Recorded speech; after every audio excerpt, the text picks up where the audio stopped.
各位中心嘅同學，大家好啊！咁我咧好快咁同大家講一講咧，到底今次中心嘅試卷咧會係點樣考？主要咧我哋集中喺題型嗰度，咁大家温書嘅時候咧就會知道啲咩內容咧係要温或者點樣温啦。首先咧我哋今年咧都係4個單元啦，同以往一樣。下學期係考得比較多嘅，咁就歌劇音樂劇啦、流行曲啦。上學其實學咗20世紀同埋世紀音樂。記住好重要，小測超級重要。都再提多一次啦。咁記住我嘅學習目標咧係基本上咧，你答得晒啲問題咧，你一定係考得唔錯噶啦個成績。所以咧温嘅時候跟住個學習目標嚟温咧，係一個唔錯嘅選擇嚟嘅。咁不過咧都同大家咧去睇一睇到底今次我考嘅聆聽題會點樣考你相關嘅內容啦。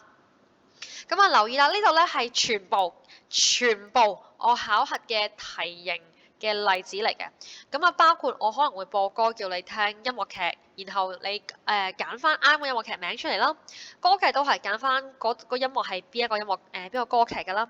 跟住樂器先係世界音樂，我哋教咗幾個國家㗎嘛，啲中國嘅類型啦，跟住可能係日本啊、印度啊，咁你要判斷翻係咩樂器嚟嘅。咁跟住20世紀度咧，我哋教過2個 style 啦，跟住教咗啲作曲家嘅。咁你可唔可以認到首歌係邊個作曲家嘅咧？跟住就係啲樂曲 style 啦，譬如話到底佢係 Bollywood 嘅 style 啊，定係佢係能劇啊，定係佢啲咩？咁呢個大家可能就要去認一認啦，甚至係到底佢係 R&B 啊，定係 Jazz 啊，定係 Soul 啊？呢啲咧大家都要去聽一聽嘅。咁最後就係一貫都有嘅聽節奏。咁呢度已經包含晒10題所有我會問嘅類型㗎啦。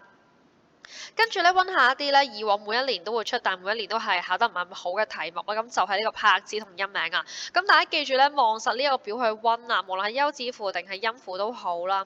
呢個表咧其實係根據數學嘅比例嘅。咁你會見到以1拍為例子，呢度有4個1拍加埋咧，佢個長度就係等於一個4拍嘅長度啦。咁除翻開咧2格2拍嘅咧都係平均嘅。咁所以下邊呢一啲音符一個蘋果係1拍，因為佢打直係同一個大小噶嘛。士多啤梨一個都係1拍，因為都係同一個大小。而中間斬開咗呢啲咧，就係話俾你聽，原來蘋果係可以分開2件嘅。當你分開2件，咪即係1除2咯，咁啊即係1/2啦。當你分開4件士多啤梨，咁就係1/4啦。咁呢啲咧，佢嘅樣係2條尾巴，休止符係2條尾巴。一條尾巴，一條尾巴，其實係通用嘅，咁你就記咗呢個表去啦。咁跟住咧，我哋問嘅方法超簡單，我只係俾一個音符你話翻俾我聽到得佢係幾拍。嗱，呢個答案係錯嘅，正確答案咧應該係1拍啦，因為佢係士多啤梨嚟嘅。好啦，音名唱名，咁你都係咧，以往咧就係呢個方法就係你即係逐個數啦，有線冇線，有線冇線，有線冇線咁樣數上去。咁但係咧，當然有個快啲嘅方法都有教過大家，就係記住 face 啦，你塊面咧中間呢個冇線嘅呢4格咧順住上就係 FACE。咁但係留意啦，記住高音要加翻嗰1點咯，如果唔係咧就會冇分㗎啦。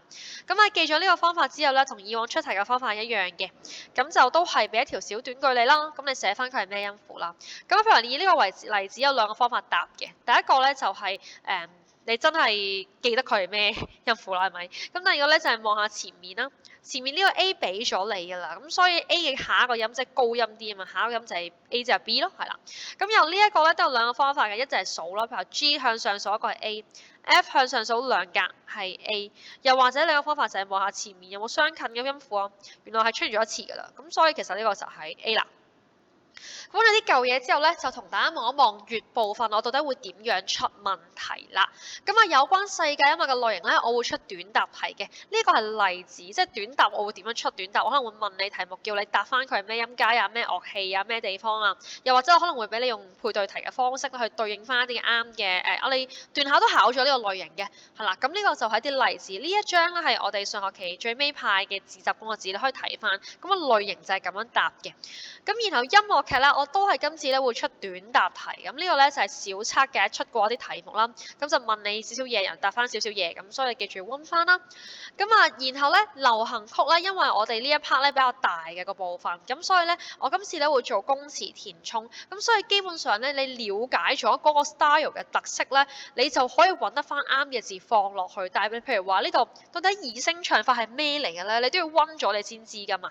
但係只要你温咗咧，你就唔使驚啊死啦！我會唔會記錯咗佢係尾聲唱法，或者係聲耳唱法，定係扮聲唱法？即係個好專業嘅 terms，你可以唔使記得咁 detail，但係你要知佢係啲乜嘢，咁你就可以完成到呢個部分啦。